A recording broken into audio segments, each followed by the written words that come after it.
जय माँ भवानी। माता की कृपा आप सभी पे बनी रहे। मैं ज्योतिषी राम गोपाल भारद्वाज ज्योतिष केंद्र में आपका स्वागत करता हूँ। धनु लगन की कुंडली। आज हम बात करने जा रहे हैं धनु लगन की कुंडली के बारे में। ये धनु राशि के बारे में नहीं बात कर रहे, हम धनु लगन की कुंडली, जैसे कि मेरी सीरीज चल रही है मेष लगन से लेकर मीन लगन तक की कुंडलियों में कौन कौन से नग किस किस लगन कुंडली में शुभ फल देते हैं और कौन कौन से नग कभी भी नहीं पहनने चाहिए। हम उसी बात की चर्चा को आगे बढ़ाते हुए आज हम बात कर रहे हैं धनु लगन की। भारद्वाज ज्योतिष केंद्र में आपका बहुत स्वागत है। ज्ञान की गंगा की चर्चा को हम बहुत देर से ये चल रहे हैं। बहुत से लोगों के बहुत से प्रश्न भी मेरे पास आते हैं। Anybody is free to talk to me directly. मेरे नंबर इसमें दिए गए हैं। जिस किसी ने भी कोई भी चीज अपनी कुंडली के बारे में या अपने नग के बारे में डिस्कस करना है, they are free to discuss. कोई भी, क्योंकि मैंने इस पे रिसर्च की है। आज हम बात कर रहे हैं, शुरू करते हैं धनु लगन की कुंडली में। धनु लगन का स्वामी गुरु होता है। अगर ये 9 नंबर से कुंडली शुरू होती है तो ये धनु लगन की कुंडली होगी। कुंडली का योग कारक ग्रह है। इसको 2 डिपार्टमेंट मिले हैं। कर्म का, सुखों का डिपार्टमेंट गुरु के पास में है। हाँ, गुरु का नग इसमें पुखराज, जिसको येलो स्पार्क कहा गया है, हम पहन सकते हैं, प्रोवाइडेड गुरु अगर नीच का नहीं होना चाहिए। यही गुरु अगर धन स्थान पे भी बैठ गया है, वाणी के स्थान पे बैठ गया तो नीच का हो जाता है। कभी भी इसका किसी को भी नग नहीं पहनना चाहिए। गुरु तृतीय घर में हो, तीसरे घर में हो, छठे घर में हो, 8वें घर में हो, यहाँ पे गुरु उच्च का हो जाता है, लेकिन कभी भी इसका नग नहीं पहनना। गुरु 12वें घर में हो, व्यय स्थान पे हो, कभी भी इसका नग नहीं पहनना। बाकी गुरु कहीं पे भी बैठा है, बुद्धि के स्थान पे, सुखों अपनी स्वयं राशि में, पार्टनर हाउस में, कर्म के स्थान पे, आमदन के स्थान पे, तो गुरु का नग पुखराज, जिसको येलो स्पार्क कहा गया, पहन सकते।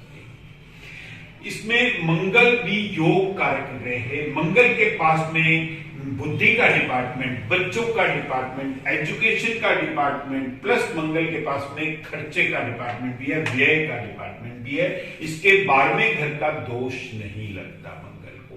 मंगल का नग भी इसमें बहुत बढ़िया धनु लगन की कुंडली में कोरल, जिसको मूंगा कहा गया है, वो भी पहन सकते हैं, प्रोवाइडेड ये मंगल इस कुंडली में नीच का नहीं होना चाहिए। किसी कारणवश अगर ये मंगल 4 नंबर में नीच राशि में स्वयं हो जाता है तो कभी भी इसका नग नहीं पहनना चाहिए। यही मंगल तीसरे घर में बैठ गया, छठे घर में, 8वें घर में नीच का हो जाता है, 12वें घर में अपनी स्वयं राशि में भी चाहे बैठा हो मंगल, वो मंगलिक बनाएगा इसको। बहुत से लोग ये कह देते हैं कि ये बच्चा मंगलिक नहीं रहा। 12वें घर में बैठा हुआ मंगल चाहे स्वयं राशि में बैठा है तो वो नीच का हो गया, क्योंकि वो स्थान बढ़िया नहीं है। तो कभी भी मंगल का नग 6, 8, 12 में और तीसरे घर में या नीच दृष्टि में, नीच राशि में बैठा हो तो कभी भी इसका नग नहीं पहनना चाहिए। बाकी सब जगह पे इसका नग पहनना जा सकता है। इसी तरह से सूर्य इस कुंडली का योग कारक ग्रह है, भागेश भी है, भाग्य का मालिक है। सूर्य का भी नग इस कुंडली में पहना जा सकता है। अगर वो नीच का ना हो, सूर्य 7 नंबर में नीच का हो जाता है, तुला राशि में नीच का नहीं होना चाहिए। सूर्य जो है पूर्ण रूप से वो 6, 8, 12 प्लस तीसरे घर में ना बैठा, उसकी बैठने की स्थिति 6, 8, 12 में या तीसरे घर में या नीच राशि में ना हो, तो बाकी कहीं भी बैठा हो सूर्य, तो सूर्य का माणिक, जिसको रूबी कहा गया है, नग हमेशा ओरिजिनल ही पहनने चाहिए।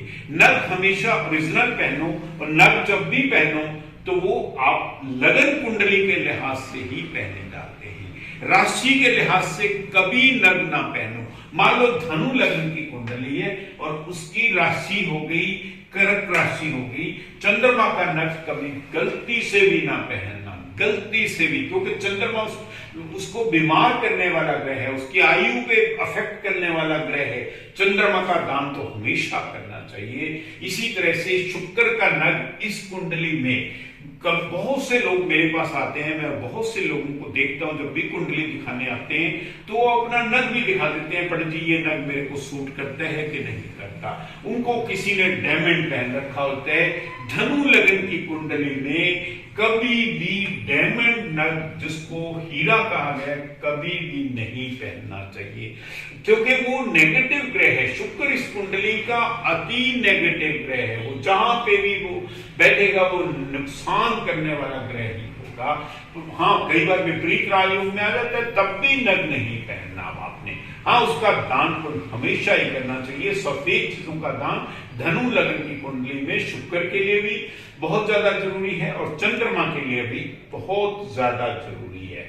इस कुंडली में नीलम, मोती और डायमंड कभी नहीं पहनना चाहिए। रादर इन चीजों को आपको दान करना है, ताकि जो है ये चीजें आपको पूर्ण रूप से नुकसान ना दे, क्योंकि ये कुंडली के नेगेटिव ग्रह हैं। जहां पे भी जब भी बैठेंगे वो नुकसान करेंगे।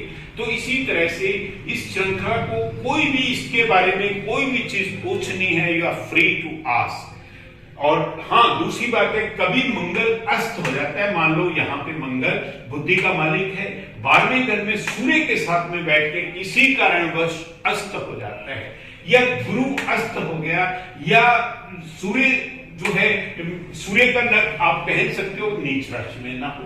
तो ये मंगल और गुरु अगर कभी सूर्य के साथ में बैठ गए तो अस्त हो गए, तो इसका नग आप पहन सकते हो। सूर्य अगर 6, 8, 12 में बैठे, कभी उसका नग नहीं पहनना। सूर्य कभी अस्त नहीं होता। सूर्य या तो नीच का कुंडली में होता है या वो अच्छी जगह पे बैठा है, तो सूर्य आपका भाग्य उदय कर देगा। Thanks a lot for watching my कुंडली।